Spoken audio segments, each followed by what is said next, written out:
The Federal Court of Appeal says the Trudeau government's use of the Emergencies Act during the Freedom Convoy protests was unreasonable. The court dismissed the government's appeal today of a 2024 ruling. For about 3 weeks in 2022, a section of downtown Ottawa was blocked off by protesters, including many in large trucks around Parliament Hill. The protests challenged pandemic restrictions and vaccine mandates. The federal government responded by invoking the Emergencies Act, granting additional powers to clear blockades and freeze bank accounts. The Public Safety Minister's office says it's reviewing the ruling. Breaking news, folks, and great day of vindication, but now the question is what next? Federal government loses Emergencies Act appeal. The Federal Court of Appeal upholds lower court decision that government unreasonably, and the government is the Liberals, it's important to remember that, unreasonably invoked the Emergencies Act. The Liberal government unreasonably invoked the Emergencies Act to clear the convoy protests that gridlocked the capital city and border points nearly 4 years ago. I was there, and what the media portrayed versus what was happening was my wake-up call to what is really happening. Yesterday, during a press conference, the Prime Minister said, and I quote, "Some people will say we moved too quickly.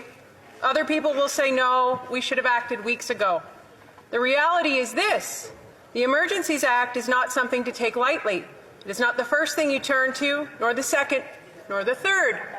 So my question is, Mr. Speaker, can the Prime Minister please tell Canadians what first, second, and third actions he took before invoking the Emergencies Act?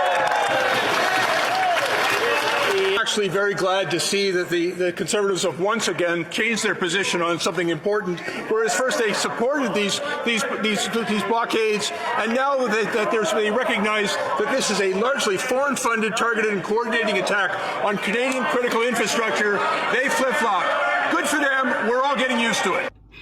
Watching that back, it's just like, security threats, foreign threats, and 4 years later, our Prime Minister, who was advising Justin Trudeau at that time, his economic advisor, Mark Carney, who is now our Prime Minister, who said the number one security threat is China, who has now just signed a deal with China and said he'd go to war against America to defend Greenland. Like, so much has happened, but it's also predictable when you see it.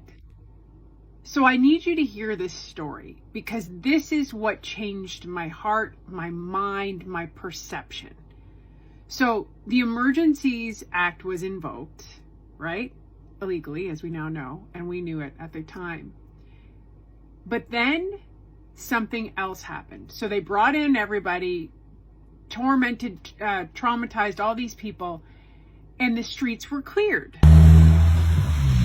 Completely cleared out. No more trucks.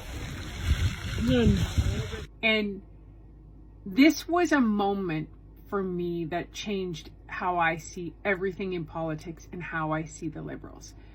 Because I felt certain that he was going to host a press conference that was going to say, well, now that the trucks are removed and there's nobody there, we're going to remove the Emergencies Act. And I'm like, well, that's what the press conference is about. And I remember my seasoned MPs who'd worked across from Justin Trudeau and seen how he operated and seen how the Liberals operated. And they laughed at me and they go, Michelle, no, he's not. He's going to double down. I said, what do you mean he's going to double down? That doesn't make any sense. And they said, Michelle, the Liberals are driven by power and control. And I didn't want to believe it. Wellington Street is completely cleared. And I'm just wondering if the member opposite is interested in revoking the Emergencies Act if they're still not there. And I want to ask specifically, today in a press conference when the Prime Minister spoke at 11 a.m., the CBC asked the Prime Minister, would he hold on to power for 2 to 3 months in case the truckers came back? And the Prime Minister said, indeed, that is what we are thinking about. Does she agree with this abuse of power? The honourable member for North Island, Powell River.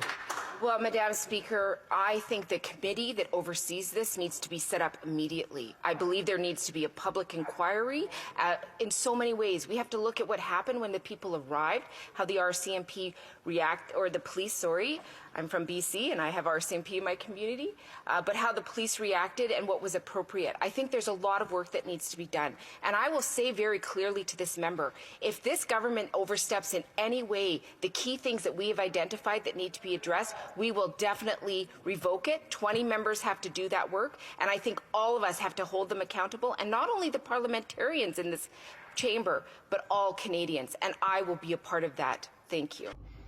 So there's the accountability piece, right? That was an NDP member who's no longer in the House. So you find that they shouldn't have invoked it, just like we said. But now what?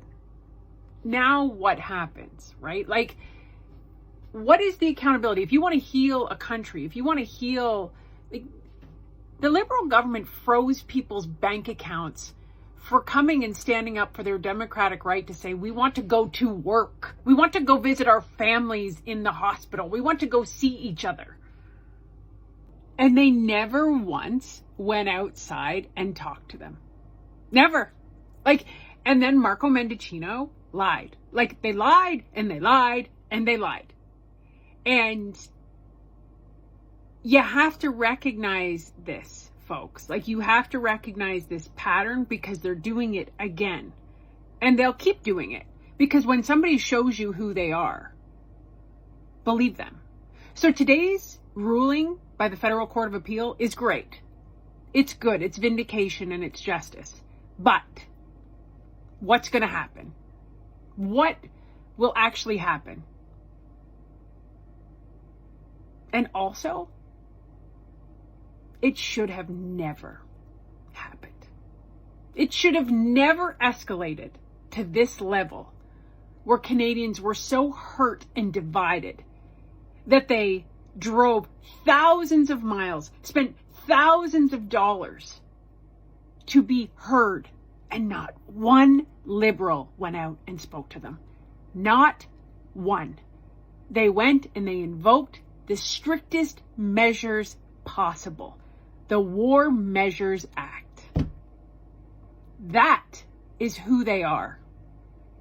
So if you think Mr. Carney has your best interest in heart with his recent deal with China, think again.